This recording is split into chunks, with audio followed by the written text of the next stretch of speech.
दोस्तों, एक बार की बात है, एक व्यक्ति एक महात्मा के पास जाता है और कहता है, मुनिवर, मैंने अक्सर लोगों को कहते हुए सुना है कि जैसा हम सोचते हैं वैसे ही हम बन जाते हैं। मैं आपसे जानना चाहता हूं कि आखिर कैसे हमारा जीवन हमारे विचारों से जुड़ा हुआ है और हमारे विचार किस हद तक हमारे जीवन को प्रभावित करते हैं।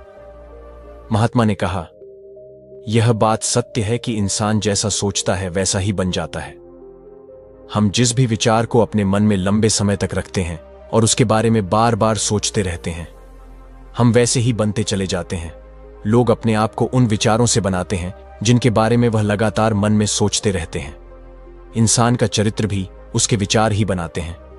अगर विचार अच्छे हैं तो चरित्र भी पवित्र होगा, और अगर विचार ही बुरे हैं तो चरित्र भी बुरा ही बनेगा। अगर तुम ध्यान से देखो तो पाओगे कि तुम्हारे जीवन का हर पहलू तुम्हारे किसी न किसी विचार से जुड़ा हुआ है। तुम आज जो भी हो, अपने विचारों की वजह से ही हो। तुम्हारे विचार अच्छे हों या बुरे, यह तुम्हारे जीवन को किसी रूप में या तो अच्छा बना रहे हैं या बुरा। हम जैसी सोच रखते हैं, हमारा चरित्र भी वैसा ही बन जाता है। जिस प्रकार बिना स्वस्थ बीज के कोई पेड़ नहीं उग सकता, उसी प्रकार अच्छे विचारों और अच्छे चरित्र के बिना कोई इंसान सफल नहीं बन सकता। और अगर उसके विचार नकारात्मक है तो वह अपने जीवन को गलत दिशा की ओर मोड़ देगा। इसी प्रकार हम अपने जीवन में अपने विचारों और कार्यों के माध्यम से बहुत से बीज बोते हैं, और उसी बीज का फल या तो हमें दुख देता है या सुख। अगर हमने सकारात्मक विचारों के बीज बोए होते हैं तो हमें सफलता और खुशी मिलेगी, लेकिन अगर बोए गए बीज नकारा विचारों के थे तो असफलता और दुख ही हाथ लगेगा। तुम जिन लोगों को सफल और महान समझते हो, वो लोग यहां तक ऐसे ही नहीं पहुंचे। उन्होंने अपने विचारों पर नियंत्रण रखकर अपने चरित्र को ऐसा गठित किया था, और इसी चरित्र के बल पर ही वह महानता की ऊंचाई को छू पाए। असल में तुम्हारे अंदर जैसे विचार हैं, तुम बाहर भी वैसे ही बन जाओगे। अगर तुम्हारे अंदर दूसरों के लिए गुस्सा है, जलन है, नफरत है, तो तुम्हें बाहर भी वही मिलेगा। तुम्हें ऐसे ही लोग मिलेंगे जो तुम्हारे साथ वही करेंगे। लेकिन अगर तुम्हारे अंदर प्रेम है, शांति है, करुणा है, तो तुम वैसे ही बनते चले जाओगे और तुम्हें बाहर भी यही सब मिलेगा। और ऐसे विचार रखने वाले लोगों को सम्मान और प्रेम दोनों मिलता है। असल में इंसान खुद ही अपने जीवन का निर्माता है। वह इसे बना भी सकता है और बिगाड़ भी सकता है। इंसान अपने कर्मों और विचारों के द्वारा ही अपने चरित्र को बनाता है, अपने समाज को बनाता है, अपनी किस्मत को बनाता है। व्यक्ति ने कहा, मुनिवर, मैं अपने विचारों के द्वारा खुद को बेहतर कैसे बना सकता हूं? महात्मा ने कहा, अगर तुम्हें खुद को बेहतर बनाना है तो सबसे पहले अपने अंदर चलने वाले विचारों पर ध्यान देना शुरू करो। तुम्हें ध्यान से देखना होगा कि दिन भर तुम क्या सोच रहे हो। कहीं तुम मन ही मन दिन भर लोगों की बुराई और उनके प्रति नफरत तो नहीं पाल रहे हो। बस तुम्हें इस चीज पर ध्यान देना है कि तुम अच्छाई की तरफ जा रहे हो या बुराई की तरफ। जब तुम अच्छे से समझ जाओगे कि तुम्हारे दिमाग में अच्छे विचार चलते हैं या बुरे विचार, तभी जाकर तुम अपने सोचने के तरीके में कोई बड़ा सकारात्मक बदलाव ला पाओगे। तुम्हारे अंदर कभी न खत्म होने वाला खजाना भरा पड़ा है। तुम्हें नहीं पता कि तुम क्या क्या कर सकते हो, कैसी कैसी अद्भुत शक्तियां तुम्हें मिल सकती हैं। तुमने बहुत से महान योद्धाओं और महान लोगों के बारे में सुना होगा। अगर तुम्हें उनकी शक्तियों पर यकीन नहीं है, तब भी तुम्हें इतना तो मानना ही पड़ेगा कि बिना आग के धुआं नहीं उठता।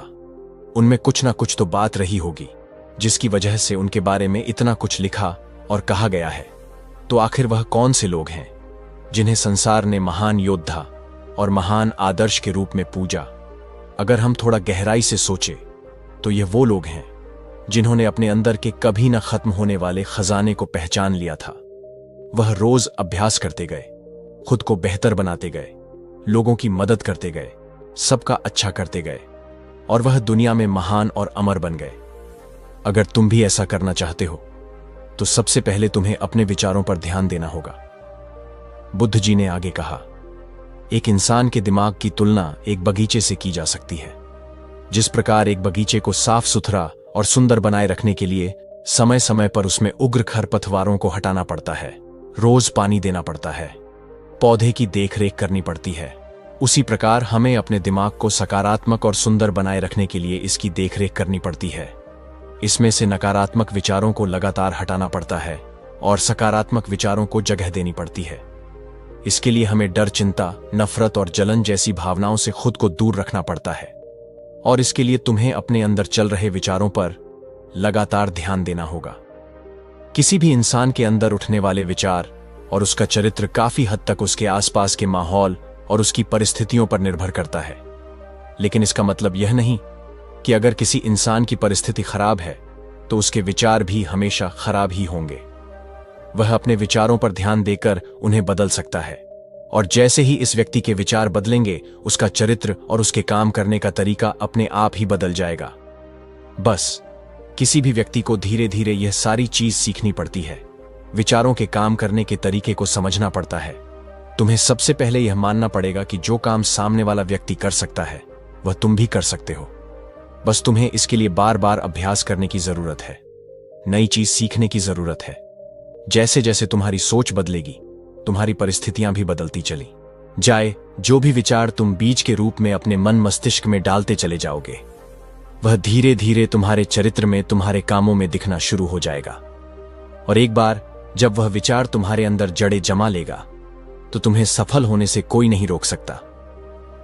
लेकिन अगर वह बीज यानी विचार नकारात्मक है तो फिर तुम्हें असफल होने से भी कोई नहीं बचा सकता। इसीलिए अपने विचारों के प्रति बहुत ज्यादा जागरूक होने की जरूरत है कि तुम कैसे विचार अपने अंदर डाल रहे हो। एक बात हमेशा याद रखना, हमें वो नहीं मिलता जो हम चाहते हैं, बल्कि हमें वह मिलता है जो हम हैं और हम अपने विचार हैं। इसीलिए इच्छा करना और उस इच्छा के बारे में लगातार अच्छा सोचते रहना व उसे पूरा करने का प्रयास करना, दो बिल्कुल अलग अलग चीजें हैं। क्योंकि इच्छा तो हर व्यक्ति करता है, लेकिन उस इच्छा के बारे में लगातार सकारात्मक सोचना और उसे पाने के लिए कड़ी मेहनत करना, ये बहुत ही कम लोग कर पाते हैं। इसीलिए अगर तुम्हें अपनी परिस्थितियां बदलनी है तो तुम्हें पहले खुद को बदलना होगा। ज्यादातर लोग अपनी परिस्थितियां तो बदलना चाहते हैं, लेकिन वह अपनी सोच और काम करने के तरीके को नहीं बदलना चाहते। और अगर लोग ऐसे ही रहेंगे तो उनकी परिस्थितियां भी कभी नहीं बदलेगी। व्यक्ति ने कहा, मुनिवर, हमारे विचारों का हमारे शरीर पर क्या प्रभाव पड़ता है? महात्मा ने कहा, हमारा शरीर हमारे मन का गुलाम होता है। हम जो भी सोचते हैं उसका सबसे पहला असर हमारे शरीर पर ही पड़ता है। तुमने देखा होगा कि जो लोग बहुत ज्यादा चिंता करते हैं, डरते हैं, वह जल्दी बीमार पड़ जाते हैं।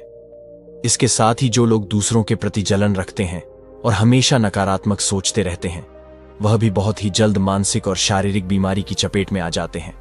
और अगर तुम भी ऐसे विचार रखोगे तो तुम्हारे साथ भी ऐसा ही होगा। इसके विपरीत जो लोग हमेशा खुश रहते हैं, दूसरों का अच्छा सोचते हैं, हमेशा स्वस्थ रहने का विचार रखते हैं, तो उनकी ऊर्जा भी वैसी ही बन जाती है। और इस ऊर्जा का सकारात्मक प्रभाव सबसे पहले उनके शरीर पर ही पड़ता है। क्योंकि जिस व्यक्ति का दिमाग शांत है, उस व्यक्ति के शरीर की आधी बीमारी अपने आप ही खत्म हो जाती है। हम स्वस्थ रहेंगे या बीमार, यह हमारे आसपास के माहौल और परिस्थितियों के अलावा हमारे विचारों पर भी निर्भर करता है। एक कमजोर और बीमार विचार हमारे शरीर को भी कमजोर और बीमार बनाता है।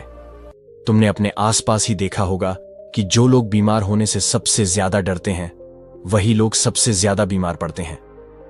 इस डर ने लाखों लोगों की जान ले ली है। इसके विपरीत जो अपने शरीर के बारे में अच्छा सोचते हैं, खुद को स्वस्थ और मजबूत महसूस करते हैं, और जिनके विचार शुद्ध होते हैं, उनका शरीर भी वैसा ही बनता चला जाता है। हमारा शरीर केवल एक उपकरण है और हमारा दिमाग इस उपकरण को नियंत्रित करता है। जिस प्रकार एक अच्छा भोजन हमारे शरीर के लिए जरूरी है, उसी प्रकार एक अच्छी सोच भी हमारे शरीर के लिए बहुत जरूरी है।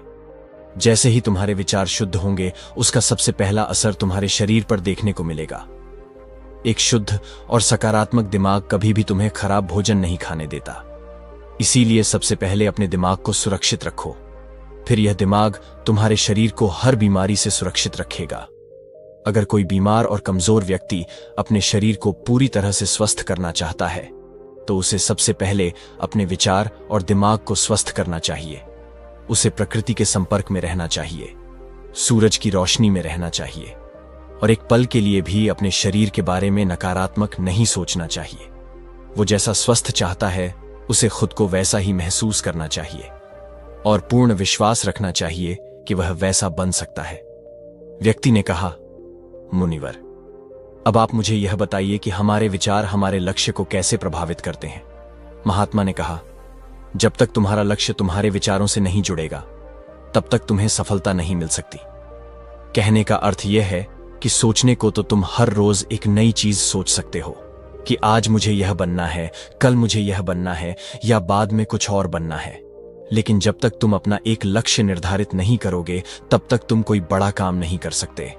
क्योंकि नियम यह है कि जिस भी काम को हम बार बार करते हैं, उसी काम में हम कुछ अद्भुत सफलता हासिल कर सकते हैं। और अगर तुम हर दिन अपना लक्ष्य बदलते रहोगे, तो तुम कहीं भी नहीं पहुंचने वाले। इसीलिए तुम्हारी जिंदगी का एक निश्चित लक्ष्य होना चाहिए और तुम्हें पूरी मेहनत और लगन के साथ उस लक्ष्य को पूरा करने का प्रयास भी करना चाहिए। इसके लिए तुम्हें अपने सारे विचारों को अपने लक्ष्य के प्रति एकाग्रचित्त करना होगा, वरना तुम्हारे विचार बिखर जाएंगे और हो सकता है कि जब तुम एक बार असफल हो जाओ या शुरुआत में तुम्हें कोई सफलता ना मिले, तो तुम्हारा मन दूसरों को देखकर सोचने लगे कि यह काम आसान है। जब यह इस काम में सफल हो सकता है, तो मैं भी सफल होकर अच्छा धन और नाम कमा सकता हूं। और हो सकता है कि इस काम में भी असफल होकर तुम दूसरी तरफ भाग जाओ और ऐसा करते करते तुम बहुत से काम कर लो, लेकिन शायद तुम एक भी चीज में सफल नहीं हो पाओगे। इसीलिए सबसे पहले तुम्हें कोई एक चीज तो निश्चित करनी ही पड़ेगी, तभी जाकर तुम्हारे विचार एक काम की तरफ केंद्रित हो पाएंगे।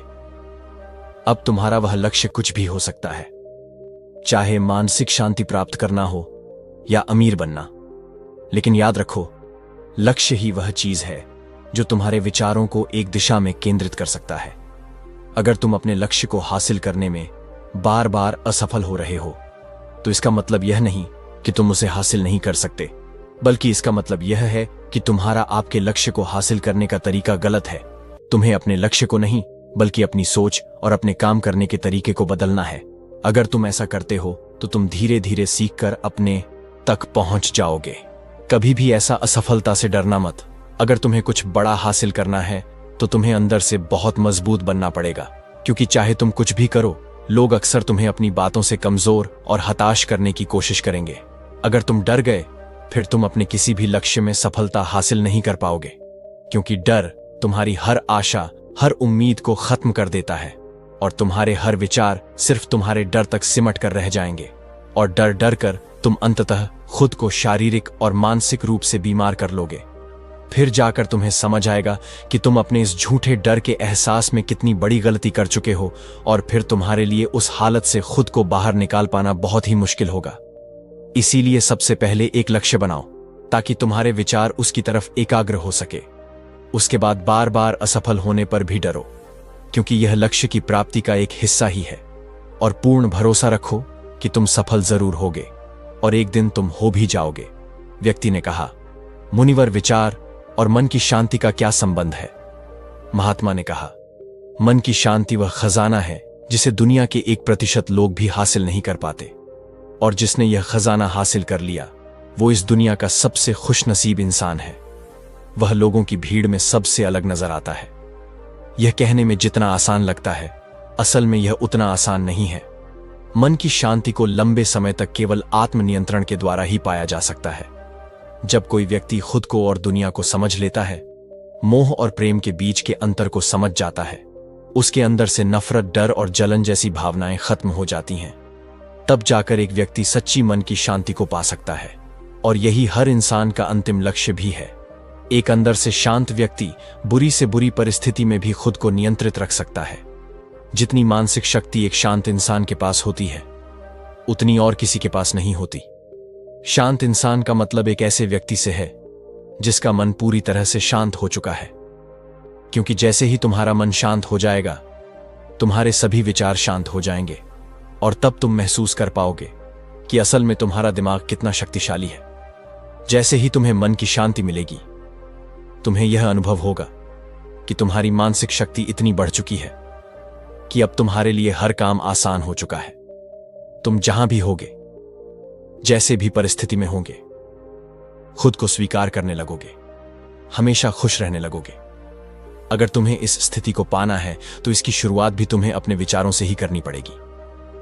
अपने विचारों को नियंत्रित करके, और अपने विचारों पर यह नियंत्रण तुम हासिल कर सकते हो सिर्फ और सिर्फ ध्यान के माध्यम से, इतना कहने के बाद महात्मा ने मौन होकर ध्यानस्थ हो गए और व्यक्ति भी उनको प्रणाम कर वहां से चला गया। दोस्तों, उम्मीद है कि आपको इस वीडियो से बहुत कुछ सीखने को मिला होगा। अगर अच्छी लगी हो तो वीडियो को एक लाइक